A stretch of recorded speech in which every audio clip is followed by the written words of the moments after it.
menyikapinya dengan banyak ingat Tuhan. Kalau saya mah nggak suka ngomong-ngomong begini sebenarnya depan orang bilang Tuhan gitu. Saya nggak suka. Saya suka dalam hati saya aja. Banyak masalah, banyak hal baik. Menurut saya itulah hidup ya. Termasuk hidup saya. Kemarin hal yang baru terjadi dalam hidup saya. Istri saya keguguran 2 kali. Terus proses bayi tabung yang pertama berhasil. Jadi hal baru. Terus saya kan itu kan tidak boleh membuat saya lupa bahwa ada hal baik yang Tuhan kasih dalam hidup saya. Menurut saya pribadi, apa yang terjadi di 2022 adalah suatu hal yang baru dan berkesan, yang membuat saya lebih tahu diri. Ternyata dulu saya waktu masih dulu banget pengen mendapatkan apa yang sekarang saya dapatkan. Ternyata itu bukan jaminan kebahagiaan. Apa Pak yang paling berkesan Pak di 2022 ini? Atau pelajaran apa yang dapat Pak ambil di tahun 2022? Apa ya, banyak ya.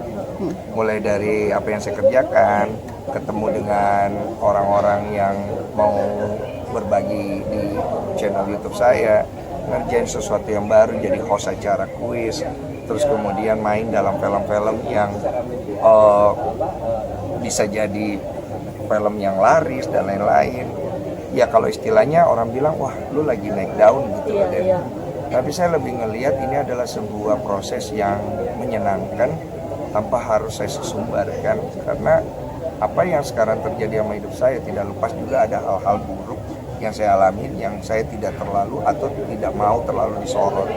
Dan menurut saya inilah bagian dari hidup, dia berjalan sebelah-sebelahan. Ada yang menyenangkan, ada yang tidak.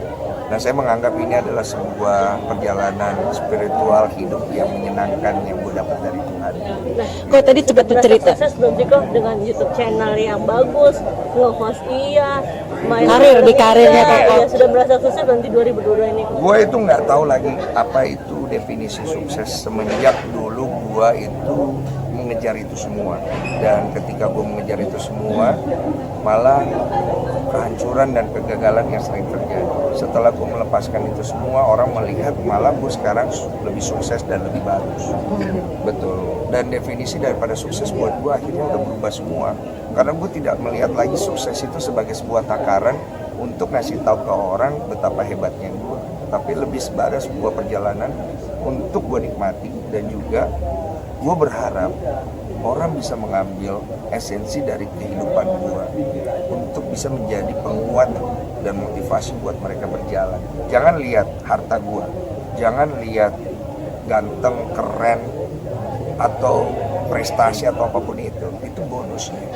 Tapi lihat bagaimana gue ngejalanin dari gue difitnah, dari gue sampai begini, sampai diomongin, sampai gue bisa bangkit, kekuatan mental dan keinginan gue untuk bisa survive, itu mungkin bisa kalian ambil. Bukan untuk sekedar menjadi sukses, karena sukses itu sifatnya bisa membuat kita jadi orang yang lupa, tapi untuk menjadi orang yang punya manfaat buat diri lo dan buat orang sekitar. Kok, tapi dibalik kesuksesan, tapi tadi Koko bilang ada perasaan sedih ketika istri juga punya program akhirnya keguguran. Koko sendiri buat bisa ngebangkitkan, beri semangat istri sendiri itu seperti apa sih Kok? Ya syukur aja, layaknya suami normal ya. Karena saya kan seringnya tidak normal ya. Jadi saya jadi normal aja dulu. Dan ya pasti doa saya yang saya sampaikan ya lebih intim kepada Tuhan untuk memberikan support buat istri saya. Sisanya ya lebih perhatian aja gitu, lebih kayak kamu gimana, itu gimana gitu, lebih intens menghubungin dia gitu. Ada apa? Oh ada. Hobi itu harus selalu ada, nggak usah tunggu Natal. Cuman maksud aku momennya aja sih kali ya. Aku nggak berani ngomong terlalu banyak karena aku takut nanti aku melangkahi Tuhan. Dan aku senang ketika ini semua masih menjadi sebuah misteri yang belum terjawab. Karena di situ rasa hidup dan penasaran itu membuat kita pengen masih terus berjalan.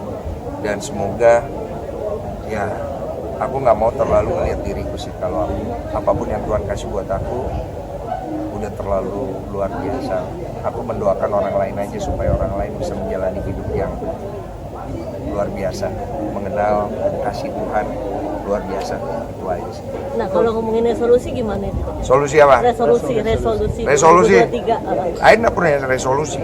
Dari tahun 2000, 2001, 2002 nggak ada resolusi aku. Nggak ada, gue nggak punya resolusi. Gue itu bisa hidup aja udah bagus. Nama gue bisa pulih aja bagus banget. Nggak ada resolusi. Hope-nya deh kok, hope-nya di tahun. Hope bukan buat saya. Kalau saya sudah ngerasa bahwa apapun yang terjadi hidup saya, biarlah dia mengalir. Tapi harapan untuk Indonesia dan untuk semua orang. Semoga 2023 banyak orang yang bisa menemukan pekerjaan yang tidak punya kerja, yang hubungan dengan keluarganya bisa akur kembali, terus yang pengen punya anak bisa punya anak, terus yang punya masalah-masalah hidup bisa keluar dari masalahnya, menemukan kebahagiaan. Terus orang-orang yang mungkin sekarang ini banyak ketakutan dalam hidupnya, kalian bisa melewati itu dan jadi orang yang baik. Oke. Biasa ngapain? Tradisi Natal biasanya sih ngundang teman-teman dekat sih makan di rumah ya, tapi nggak tahu. Enggak sih, biasa kita beli makanan sih. Kadang-kadang istri masak. Nggak jelas ya, random sih. Hidup gua nggak terlalu menyenangkan, bos.